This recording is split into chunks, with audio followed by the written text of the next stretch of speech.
stands in the dim light of the barn. The walls pulse as if alive, drenched in blood. Flesh peels from the bodies hung on meat hooks, their once human forms now mere husks. Around a massive table, the cult gathers, laughing, their mouths glistening with the remains of the night's final meal. The bones of Father Joseph, the revered priest of the town, sit like a centerpiece. His eyes were removed long ago, and his skull now a grotesque chalice passed from hand to hand. Elias, trembling, holds the carved thigh of Abigail, the mayor's daughter. He looks down at the bite marks covering the still warm meat. The cult leader, Miriam, watches him with a cold grin, urging him to take the bite that will finalize his initiation. His heart pounds, the sound of his blood deafening, but he lifts the flesh to his lips. Hours before the feast, Elias is thrown to the floor of the chapel, his face smeared with blood. The cult circles him, their feet tapping rhythmically on the stone. They chant, a slow, agonizing hum that reverberates in his bones. Father Joseph's lifeless body lies before the altar, his chest cavity torn open, organs carefully removed and placed in a silver bowl. Miriam, dressed in her ceremonial robes, slowly dips her hand into the priest's chest. Blood trickles down her wrist as she marks Elias's forehead, muttering ancient words that have been passed down through centuries.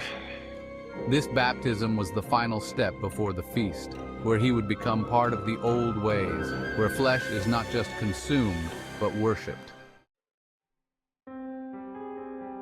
The barn is unnervingly silent, save for the muffled sobs of the captives tied to the posts. Their screams had long since faded, their voices stolen by fear. The cult prepares for the evening's events with surgical precision. Limbs are dismembered, tendons are snapped, and yet there is no sound from the victims. They have accepted their fate, or perhaps the horror has robbed them of all ability to react. Elias watches as Miriam carves symbols into Abigail's stomach, her skin opening like parchment beneath a blade. Abigail, once full of life, now looks to Elias with hollow eyes. There's a faint understanding between them. She knows he will eat her tonight, and somehow, in that shared realization, there is a twisted intimacy. Elias begins to weep, but it is too late for remorse. The ritual must be completed. The revelation. Miriam had known from the moment Elias arrived in the village that he was special. She saw the hunger in his eyes, the yearning for something primal, something that lay beyond civilization's rules. She fed him stories, tales of ancient gods who demanded blood, who gave power in exchange for sacrifice. It was not long before Elias found himself participating in the cult's secret gatherings. What began as small, unsettling rituals, the burning of offerings, the carving of sigils into his own skin, escalated. Soon, Elias was witness to something far more disturbing. He saw them feed for the first time. The villagers, once pious and moral, tearing apart a prisoner like wild beasts. The crunch of bone, the spray of blood, the sound of teeth gnashing against sinew. He recoiled in horror, but Miriam's voice whispered in his ear, "You'll understand soon. You'll feel the power in the flesh." Months before, the mayor's daughter, Abigail, went missing. The town descended into chaos, searching for her in every crevice, but she was never found. At least, not alive. Elias had known where she was all along. Miriam had taken her, not for ransom, not for cruelty, but for the ritual that would mark her transformation from human to offering. Elias watched as the cult prepared Abigail. She was not to be killed quickly. No, the ritual demanded prolonged suffering. For days she was starved, her limbs gradually removed with painstaking care. First a finger, then an ear, then an arm. Her flesh was salted, her mind slowly crumbling into madness as the pain became her only reality. And then, when her spirit was sufficiently broken, the feast began. Elias did not think he would enjoy it, the act of consuming another human, but the first taste was like fire in his veins. He bit into the seared flesh of a captive, a man who had come to the village seeking shelter from the winter storms. The man's eyes stared lifelessly at him from the corner of the room as Elias chewed, the meat rich and tender. Miriam's voice echoed in his mind. "You are becoming one of us, Elias. The hunger will grow." And it did. The hunger consumed him, driving him to madness. He began to crave the taste of flesh, the feeling of power that came with each bite. It wasn't just the nourishment. It was the belief that by consuming the body, he was absorbing the soul, the strength, the life force of the person.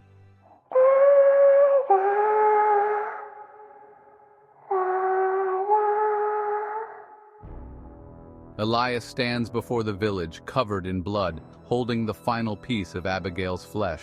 The villagers surround him, their faces a mixture of horror and confusion. They had no idea what had been happening beneath their feet, in the barn, in the chapel.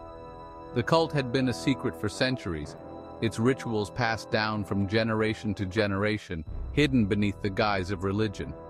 But now the truth is out. The villagers scream and flee, but there is no escape. The cult is everywhere. The mayor's house, the blacksmith's forge, the tavern, all of them had been part of it.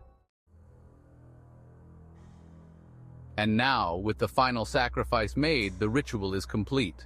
The ancient gods awaken, their hunger sated for now, but soon they will demand more. Elias watches as the ground begins to tremble, the earth splitting open to reveal a gaping maw beneath the village. The cult stands at the edge, their eyes glazed over, their mouths frothing. One by one they leap into the darkness, their bodies swallowed by the ancient gods below. Elias feels the pull, the hunger inside him growing stronger.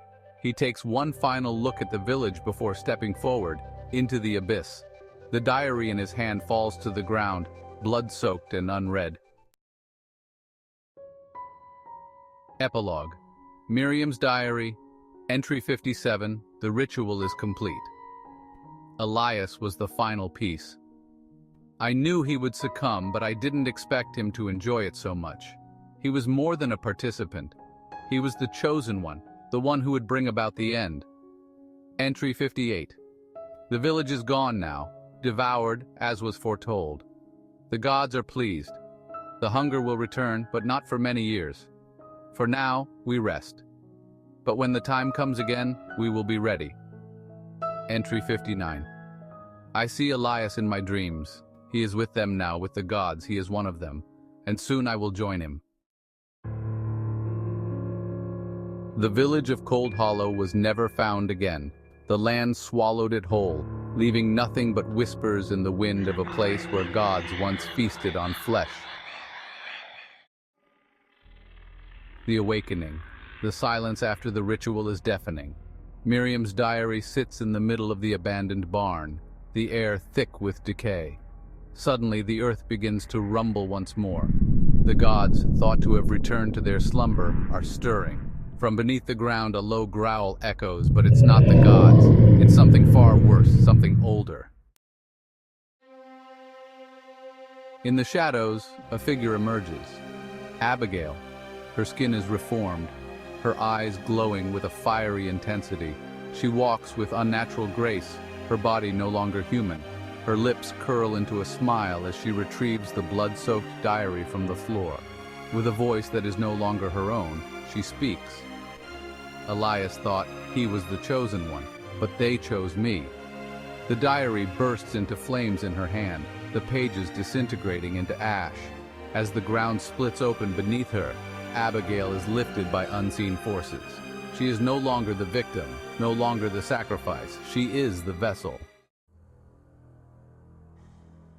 The gods had deceived them all, Miriam, Elias, and the cult. The last sentence of Miriam's diary flickers in the air like a dying ember. They lied. With a sudden flash of light, the entire barn collapses, but Abigail remains, floating above the rubble. The gods had never intended to rest. They had planned this all along. Abigail was their true avatar, the one destined to bring about a new era of terror.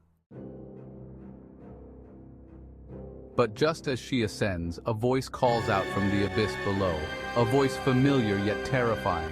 It's Elias, his voice twisted, no longer his own. You thought you were chosen, Abigail. But I am the key. The ground splits once again, and Elias's twisted, grotesque form emerges from the earth, covered in blood and dark sigils. His eyes glow with the same unholy fire, and as the two stare each other down, the world begins to unravel around them. The sky darkens, the village collapsing into nothingness. Their confrontation is inevitable.